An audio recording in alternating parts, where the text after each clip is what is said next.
Hey, what's going on, Who Dat Nation? It is yours truly, TJ Jones, the host of the State of the Saints podcast. I'm out here live in Indianapolis, Indiana for the NFL Combine. I'm really excited. This is my first time in Indianapolis. Man, it is amazing out here, man. I thought it was going to be really, really cold. Today I touched down. Man, it's about 60 some odd degrees out here, so that's a plus. And also, man, just getting the opportunity to go and take part in the festivities, seeing some famous media personalities, people that I respect and idolize so much, man, watching them on television. It's truly amazing, man, to see how everything works, and also all the cameramen and all that kind of stuff that work really hard as well to try to make sure they give us the best production possible. But the NFL Combine is here. You had some coaches that took the podium today. I seen Kevin Stefanski, the head coach of the Cleveland Browns. Also, Frank Reich, the head coach of the Carolina Panthers. He talked a little bit about Derek Carr. Now, we know as Saints fans, we're interested to know what's going to happen with Derek Carr. We know the Saints are very invested in Derek Carr. They want Derek Carr to be a part of the Saints organization. We know that the Saints were the only team that actually tried to request an interview with Derek Carr before, they decided to walk away and Derek Carr to weigh out his options.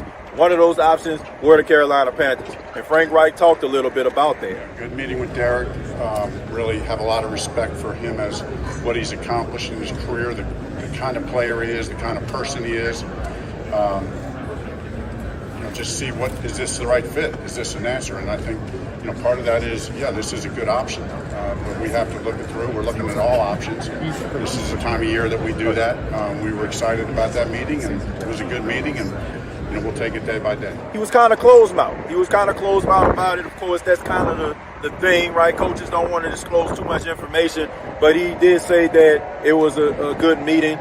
Derek Carr has other interviews lined up with the New Orleans Saints, with the Jets, as I know of, and probably some other teams, just trying to weigh out his options. Nothing wrong with that. You want to make sure that you're absolutely sure. And then you had John Harbaugh, Super Bowl champion head coach, talked a little bit about Lamar Jackson's contract situation. All those interviews were based on Lamar being the quarterback. Lamar's the quarterback, how we're going to build the offense. So that's the direction that we're planning for. Lamar and I had a great conversation after the season about every aspect of our offense. Lamar is, it matters to him. He wants to be involved in the wide receivers. He wants to be involved in the offensive line. He wants to be involved in the scheme. He wants to be a part of the best offense in football. There's no doubt about it. So we talked extensively the week after the season, that Wednesday or Thursday or whenever it was. And after that, it was all by text, back and forth. I learned a lot, and I'm really confident in the outcome. I think it's been said, it's been written, wisdom is in the results.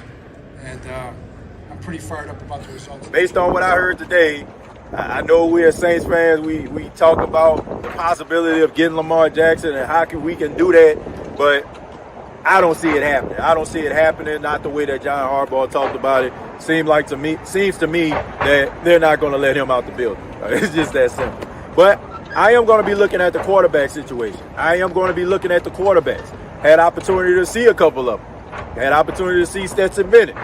Not doing anything, but just in the lobby. I seen C.J. Stroud, who, was a man of the people. He was walking to a meeting, and they had a Colts fan, asked him for a picture, and he was going into the door, but he stopped, turned around, gave a picture to the fan, and it meant a lot to him. You can tell it meant a lot to the fan.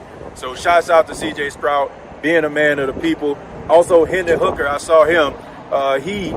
Last time I saw him, it was in Mobile, Alabama. He had a knee brace on. This time I seen him, no knee brace. And he was using a knee brace to actually walk around. He didn't need it this time. So it seems to me the rehabilitation process is looking good. And, you got some other quarterbacks that I'm going to be looking at to see, because we all know that the Saints got the 29th pick. They got the 40th pick in the second round. Are they going to go quarterback?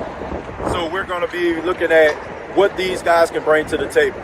Also, other positions, the offensive linemen. We know the Saints need some help on the offensive line, the defensive line. So there's so many angles the Saints can go, right? They can go at any angle, right? Because they have so many different needs. So I'm going to be looking for some of those needs. And I know some of these guys are going to be ready. I'm walking past guys. I mean, they're trying to get themselves, focused. You got guys practicing how they're going to come out the 40-yard dash. These guys are wired, man, and you have no choice but to want to cheer these guys and hope that they put their best foot forward. You got some guys that are not going to change their draft stock. Bryce Young, to me, not going to change his draft stock. Going to be top 5. C.J. Stroud, same way. And so many of these other guys, Will Levis, probably going to be in the top 10. But you have other guys that are trying to do the little things to try to improve their draft stock. And if they have a really good showing out here in Indy, then, they can improve their draft stock and improve their lifestyle. So I'm really looking forward to seeing the on-field activities that's going to take place on tomorrow. And keep it locked right here to the State of the Saints podcast, where we talk New Orleans Saints as we are live in Indianapolis, Indiana for the NFL Combine. Now, I know that's Peyton Manning behind me, and I know this is the house that Peyton built.